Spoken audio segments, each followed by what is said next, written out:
Hey everybody, welcome back to the channel. I'm Satoshi Shawn and you are at the Cryptopolitan once again. If it's your first time here, please hit the subscribe button.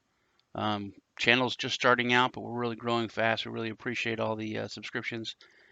Don't forget to hit the bell for notification. We get news video out to you every single day, at least one, sometimes two or three, and a weekend report. Also, no matter what, please crush that like button. Really helps us out. And if you leave a comment, I will definitely interact with you in the comments below. All right, let's head over to the news. Quite a few things to go over. One is that Visa is jumping in on the blockchain bandwagon. They are starting, they're going to be using blockchain alongside other payment or prominent payment acceptors provider. What do they do? I don't know. I forget what it's called, but you know what I mean. Payment solutions. That's it. As PayPal, Uber, SocialCoin, and now Facebook. I think Facebook is a driving force between so much that's happening in every area of cryptocurrency, and things are moving really fast, super fast. And I think that they're a big part of it. I'm going to go over Facebook Coin again, as always, because they're like I said, I think they're the catalyst for so much stuff that's going on. But now Visa's jumping on the bandwagon. This is going to be with Visa. It's going to be a direct competition to Ripple. I don't. This is not a popular thing to say, but I really don't think Ripple's going to survive what's happening. I think it's scrambling now. It just pumped a bunch of money into MoneyGram. I think it's like a hero of cryptocurrency and blockchain. I know a lot of people don't like Ripple. It's not really decentralized, blah blah blah. But I think that it has been the forerunner in the mainstream. It was accepted by the mainstream. It's the MySpace of cryptocurrency. I think it started it all. Everything blew up with it. That's what people look to. And now, literally, Facebook is coming to kill MySpace. And Facebook is pushing all these other platforms to accept it. Whereas it wasn't a real threat until this came about. Now you're seeing, which I'll go over. I went over on my own all of the partnerships that are lining up to jump on the Facebook coin wagon. But they released that we did a story on it today, so I'm going to go over that. But I already showed you the picture. But there's like 27 of them. So things I said are moving really, really fast, and I don't know if Ripple's going to be able to keep up. If they can, it's going to be huge. They'll be huge. They'll be a main player. They have laid a lot of the groundwork when it comes to the places where Facebook wants to go, like a lot of the countries with really poor banking infrastructure. But it's Facebook. It's that huge brand recognition. It's going to be easy for them to move in. But Ripple does have a good foothold already there in their, even if their banking system isn't very good, they're already in there. So I'm really interested to see what happens. Now, Facebook, they have released their white paper for Project Libra. If you go to the story on the Cryptopolitan, there's a link right here. It takes you to their white paper, so you can read it if you're a nerd. But it's it's definitely worth reading. It's not short. They're going to make so much money. They're going to make, which they pumped $1 billion into this, which I had said the whole time. What are you going to? I mean, what are they going to do for $1 billion? It's $1,000 million, 1,000 millions. But literally in the first day, they're going to make that money back. They're selling, I think it's 100 nodes, or the licenses to run the nodes are going to be $10 million a piece. So they're going to make back $1,000 million first day. Before anything else, before they do anything else, they're going to get back the money. It's pretty brilliant. Then Satan, Mark Zuckerberg, he did reveal all the companies that are back in Project Libra, and there's all the big names: Lyft, Uber, MasterCard,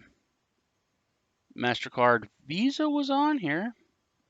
Not surprisingly, I'm not seeing it. Spotify, Facebook, yeah, Facebook. PayPal, Coinbase, jumping on. Mercado Pago, this is a new one. It's a marketplace in South America that's really huge. They just came on like today, I think, or yesterday. And they're lining up, man.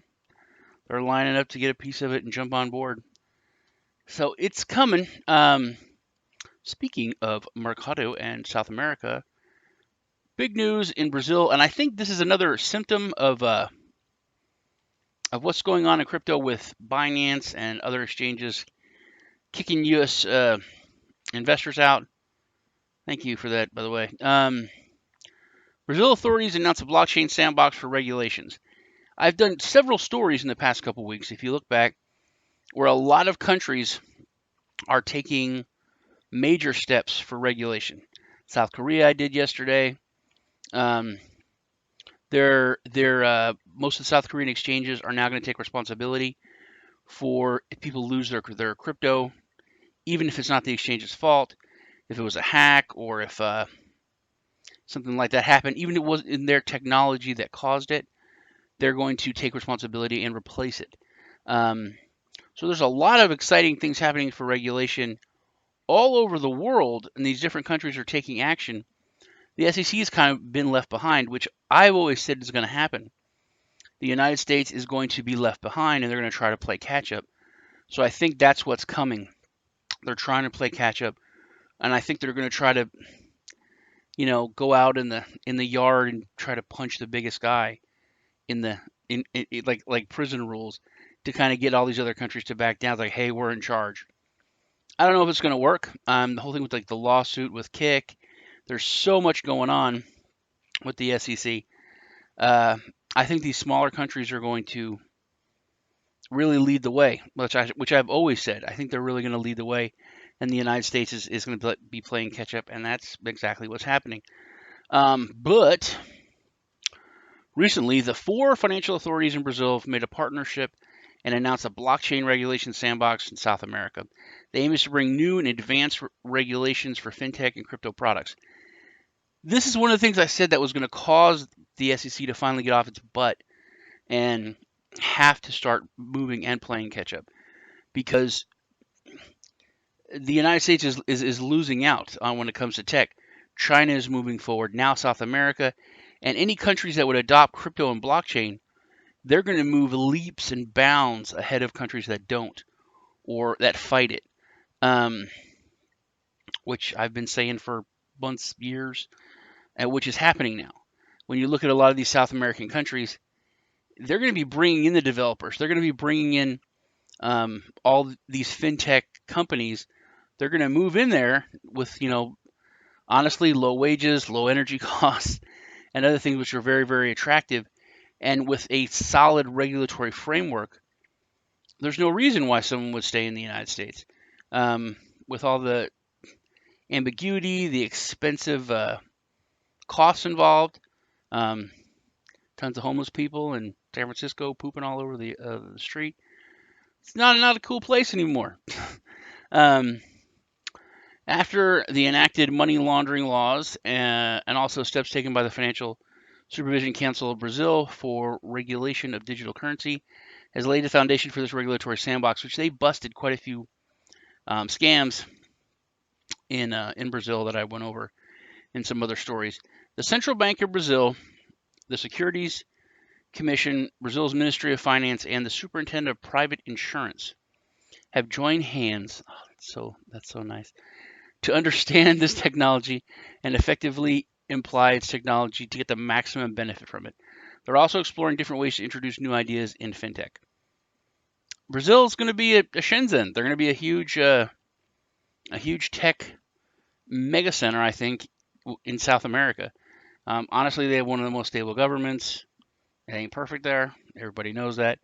But when it comes to South America, I think they're one of the biggest powerhouses around. So I think it's a good place to for fintech companies to move.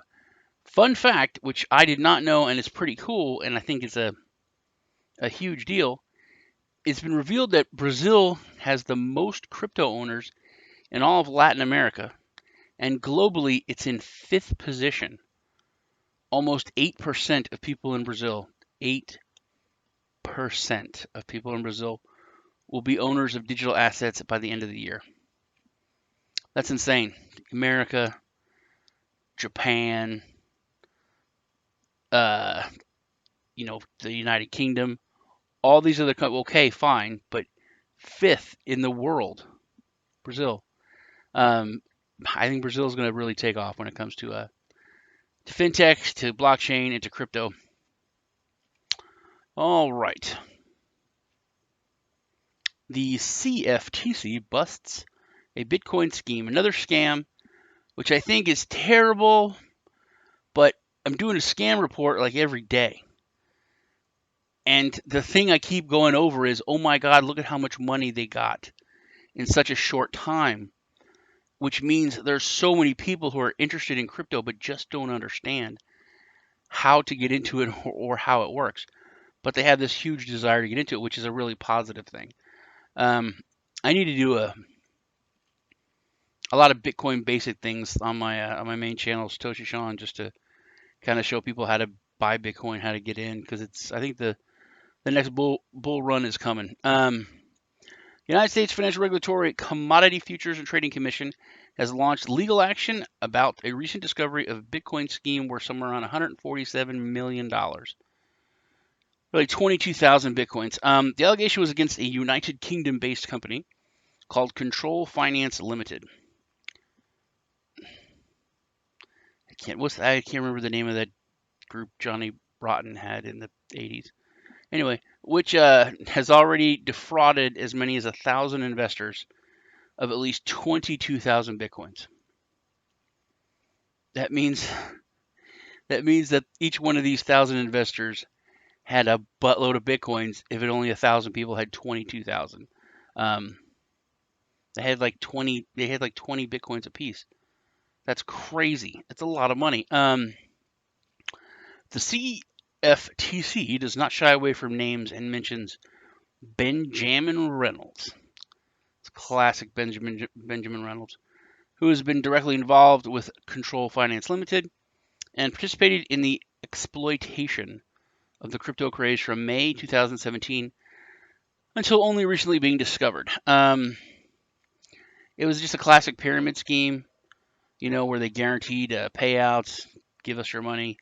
Our super intelligent, smart Bitcoin traders are going to make at least 1% a day or whatever. Anytime anything guarantees you a return, that's it. Run away. Just run away. It's like 99% probably a scam. 99% probably. It's 100% probably a scam. Probably 99% for sure a scam. I have some things that are doing better than 1% a day. I did some reviews on a trading pool and bots that I'm making like 2% a day. I'm loving it. It's amazing, but it's not guaranteed. You can look at past performance, and then there's always, past performance is not indicative of future results, but you can look at what it's doing, you can look at what it's done, and you can extrapolate and make a guess of where it's going, and how good it's done helps you to decide whether or not to put into it. But anything that gives you a guarantee, there's no way that anything is guaranteed. Can't do it. So run from that. Okay. I did a story yesterday on the analytics study that was done on Reddit and how it affects the market. This one is a study that was done on Twitter. Crypto analytics firm to integrate Twitter-based sentiment feed. This was on the 17th. The cryptocurrency analysis company called Cryptometrics partnered up with social media analytics team in order to provide a specific feed that will calculate the overall sentiment towards the market based off social media posts on Twitter only, which, crypto Twitter is kind of the main. You got crypto Twitter. You got Reddit, and you've got Bitcoin Talk. Bitcoin Talk is more super nerdy for more serious discussion. Highly regulated. It's hard to kind of spread FUD and crap there. The new implementation is tailored towards supporting crypto traders and instructing their trading strategies along with social media trend. At the time for cryptos, cryptocurrency, the market is really affected a lot more by this than I think any other traditional market. We saw that with the last bear run when certain tweets could change the price of a coin or token by 10, 15%. Sometimes, I mean, McAfee was charging 100 grand for a tweet. Didn't even hide it. Because literally his tweet could make millions, which everyone argued is a lot of power and centralization, blah, blah, which, yeah, I mean, I guess it is, but that's the way it is, the way it is. And this new study is going to be able to utilize that for your trading, which is pretty cool. All right, and lastly, I always want to tell you about meetups and conferences. Blockchain Futurist Conference is happening in August, August 12th, 14th in Toronto, Canada. Last year's attendees were pretty impressive. It was Larry King, Charles Hoskinson, Anthony DeLorio, and Roger Ver, the CTO of Bitcoin.com. So it looks like it's going to be pretty cool. You can always head over to the Cryptopolitan over on Events tab. I thought they moved it. I know it was over here. But by the scam tab, all the different scams we went over, the events tab there, and see all the events that are happening either in your area or not in your area, if you want to take a trip. That's about it for today. Thanks for hanging out with me. I will see you guys in the next video. I'm Satoshi Sean. You guys take care.